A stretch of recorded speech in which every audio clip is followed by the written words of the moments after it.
we can call it optative sentence. मतलब जिन हिंदी वाक्यों से आशीर्वाद, अभिशाप, शुभकामना, विनती, ठीक है, आदि का भाव व्यक्त हो।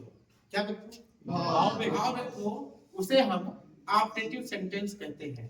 क्या कहते हैं? ऑप्टेटिव सेंटेंस कहते हैं। इसका एक पहचान है। एक्सक्लामेटरी सेंटेंस में क्या होता था कि एक्सक्लामेशन वर्ड के बाद ही एक्सक्लामेशन निशान लगा रहता था। क्या लगा रहता था? निशान। क्या लगा रहता था? निशान। निशान लगा रहता था। ये वाली जो ऐसे थोड़ा सा करके इसके नीचे गिनती लिखी, ये पहचान है। लेकिन इसमें थोड़ा सा अंतर है। ये सेंटेंस जब हम बनाएंगे तो ये लिखेंगे, इसके ये वाला सेंटेंस में आखिरी में लिखा जाएगा। ये वाला पहचानने का बहुत तरीका है। और दूसरा तरीका ये है कि इसमें एक शब्द दिया होता है मैं। क्या शब्द दिया होता है? क्या दिया होता है? मैं। तो मैं शब्द का मतलब वैसे क्या होता है? आदेश देने पर क्या होता है? लेकिन यहाँ पर मैं का मतलब संभावना। क्या होता है? संभावना। क्या होता है? संभावना। संभावना हो सकती है। जैसे इट में कम आंधी आ सकती है। तो ऐसे यहाँ पर जो में है, ये इच्छात्मक वाक्य में शब्द का यूज करेंगे, जिसको हम जब बदलेंगे उसको हम माइट में लिखेंगे। और कंजक्शन दैट लगा देंगे। ये सुन लो, क्या लगाएंगे? Conjunction that. कंजक्शन दैट लगा देंगे। कंजक्शन हमारा दैट निकलेगा। और जो सेड है, सेड को प्रायः हम वाक्य के भावानुसार देख करके बलिष्ठ, क्रेस्ट, बिस्ट, समझ गए जी, ब्रेड इटीसी में हम चेंज कर देंगे। समझ गए? तो एग्जांपल एक जरा बोल दो, अभी आपको समझा रहे हैं। बोलिए example. I said to Anand, comma, inverted comma, may you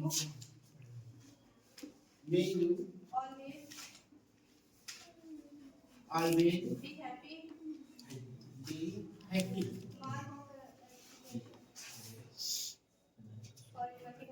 inverted comma करो। देखिए यहाँ पे देखिए ये वाला निशान लगा है। तो इसको हम पहचानने का दो तरीका। एक तो हमें मिला मैं, क्या मिला? मैं। और दूसरा ये एक्सक्लेमेटरी वाले सेंटेंस में भी यही होता है। Yes sir. होता नहीं होता? लेकिन बात ये है कि उसमें इन्वर्टेड रिपोर्टिंग स्पीच शुरू होते ही पहले शब्द के बाद वो जैसे मिलता था उसके बाद तुरंत दे लगता था। लेकिन इसमें देखिए जो है आखिरी में मिलता है जी, है ना? मिलता नहीं मिलता है? अपवाद को छोड़ करके कई सेंटेंस में है मैं यू लिव लॉन्ग, तो उसमें भी चेंज हो सकता है। लेकिन संभवतः ज्यादातर इसको रिकॉग्निशन करने के लिए, पहचानने के लिए सबसे बड़ा तरीका ये है कि इसमें मैं दिया होगा और अंतिम में ये एक्सक्लेमेशन का निशान होगा। ठीक है? अब देखिए कहता है आई माने मैंने, आई माने मैं। इस सेंटेंस को भाव को समझिए और जानिए, फिर आपको इनडायरेक्ट हो। ग्रामर बहुत से लोग 95% लोग ग्रामर क्यों नहीं जान पाते? कारण क्योंकि ग्रामर को एक लाभ में लेते हैं, मजाक में लेते हैं। जिनको थोड़ा बहुत आ गए ओवर कॉन्फिडेंस हो जाते हैं और इसीलिए एक्सीडेंट भी होता है। मैंने आपको बहुत पहले बताया कि गाड़ियां लोग रोज चलाते हैं फिर भी एक्सीडेंट हो ही जाता है। पता है कि नहीं होता है? क्यों? क्योंकि उनके दिमाग में आ जाता है हम तो चला ही लेते हैं। तो इसी प्रकार से किसी भी चीज को ओवर कॉन्फिडेंस में ना रखें। ठीक है? बहुत बारीकी समझें। ये लिखा है आई सेड टू आनंद, मैंने आनंद से कहा। किसे कहा? आनंद से कहा। मैंने आनंद से कहा था या कहा बात एक ही है। अच्छा ठीक है? मैं संभव हो, यू आप ऑलवेज बी हैप्पी, हमेशा आप खुश रहें। ये संभावना व्यक्त की गई जी सर। संभावना वो जरूरी है, आगे दुख भी आ सकता है, लेकिन एक मन में एक आपको क्या है, एक आकांक्षा रखा गया है। क्या रखा गया? आकांक्षा आपके अंदर ये इच्छाएं रखी गई, आपने इच्छा व्यक्त किया है इसके लिए। तो देखिए आप इसको थोड़ा चेक करेंगे तो ये होगा हमारा डायरेक्ट। ये सेंटेंस क्या है? डायरेक्ट। डायरेक्ट। तो अभी हमने आपको इशारा में बताया था कि जिन इस सेंटेंस को जब हम बनाएंगे तो सेट को प्रायः अनुसार, सेट को वाक्य के भावानुसार प्रायः अन्य टेंसों में अन्य शब्दों में जैसे ब्लेंड है, प्रेड है, बिट है, कर्स्ड है इत्यादि में हम बदल देते हैं। B change into in these word, हम इन शब्दों में इनको बदल देते हैं। देखिए लिखा है, तो हमें बताया था कि आई इसमें कोई परिवर्तन नहीं करेंगे और आई हमेशा कैपिटल लेटर से लिखा जाएगा। कैसे लिखा जाएगा? आई अब सैड है, क्या है? टू आनंद है। तो अब यहाँ पे सैड को हम किसमें बदले, तो रिपोर्टिंग वर्ड, रिपोर्टेड स्पीच के टेंस को हम देख करके या सेंटेंस को देख करके उसके भाव के अनुसार ही उधर का बदलेंगे। तो मैंने कहा कि आप हमेशा खुश रहें, इसका मतलब ये हुआ कि हमने उसको आशीर्वाद दिया सर। जैसे आप लोग बोलते हो गुड मॉर्निंग सर, तो आंसर आता है good morning, very good morning, ऐसे भी बोलते हैं बहुत से लोग, है ना? बोलते कि नहीं बोलते हैं? तो वो आपको उपहार स्वरूप आपको आशीर्वाद के रूप में देते हैं। तो ठीक इसी प्रकार से हमने भी किसी को आशीर्वाद दिया है। तो ये किसी से प्रार्थना किया है, हम कोई भगवान थोड़ी है। आई सेड टू आनंद, मैंने आनंद से कहा may you be happy always, आप हमेशा खुश रहें। इसका मतलब हमने ईश्वर से प्रार्थना किया है। किससे किया है? ईश्वर से। ईश्वर से, समझ गए? तो आई प्रेड, देखिए ध्यान से क्या लिखेंगे। अब बहुत से लोग इसको ब्लेस्ड में भी बदल देंगे, किसमें बदलेंगे? बहुत से लोग बिस्ट में बदल देंगे, WIST उसमें भी बदल देंगे। लेकिन बात यह है कि हम अपनी एज के अनुसार हैं, कोई महात्मा साधु संत तो है नहीं, है? तो अपनी एज के अनुसार हम भगवान से प्रार्थना करें तो आई प्रेड लिखेंगे। क्या लिखेंगे? आई प्रेड या आई विश, दोनों सही है। विश भी लिख दोगे तो भी सही माना जाएगा।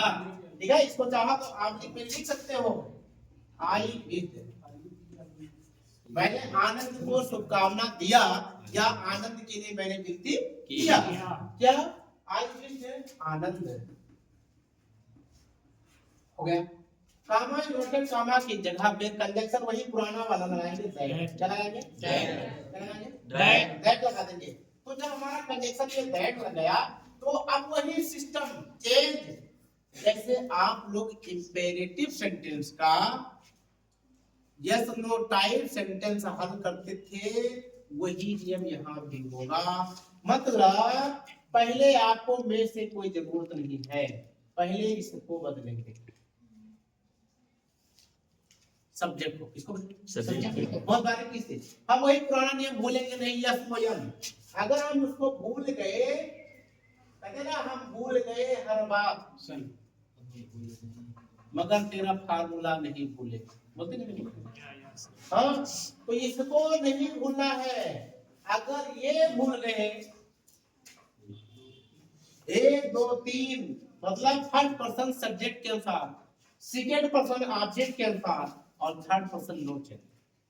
तो बात यह है कि आपको सबसे पहले यहाँ पे सब्जेक्ट चेंज करना है। क्या चेंज करना है? सब्जेक्ट। क्या?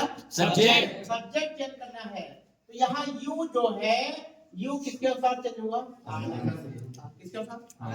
तो यहाँ लिख देंगे, ये थर्ड पर्सन हो जाएगा, तो हो जाएगा ही। क्या हो जाएगा? ही। अब मे को जब हम इधर लाएंगे तो आपको शुरुआती में बताया था स्टार्टिंग में, तो हमने बोला था कि मे को किस में बदल देंगे? माई। किसमें बदल देंगे? माई। बस, और बाकी कोई दिक्कत नहीं, ऑलवेज लिखेंगे ये या डब्ल्यू ये वाई एस ऑलवेज और बी हैप्पी। और यहाँ जो ये साइन ऑफ इंट्रोगेशन है, साइन ऑफ बिग है, ये वाला एप्टीट्यूड है, इसको हम हटा देंगे और यहाँ लगा देंगे फुल स्टॉप। क्या लगा देंगे? Full stop. क्या लगा देंगे? Full stop.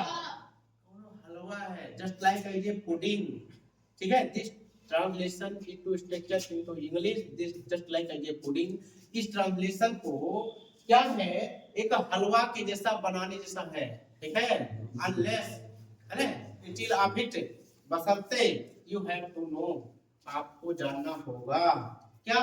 the name of the rule of the translation, नियमों के रूल ट्रांसलेशन के नियम को, और the rule of the sentence, the rule of sentence, समझ गए? टेंस हो चाहे सेंटेंस हो चाहे रिपोर्टेड स्टेटमेंट, सारे आपको नियम बहुत जरूरी है।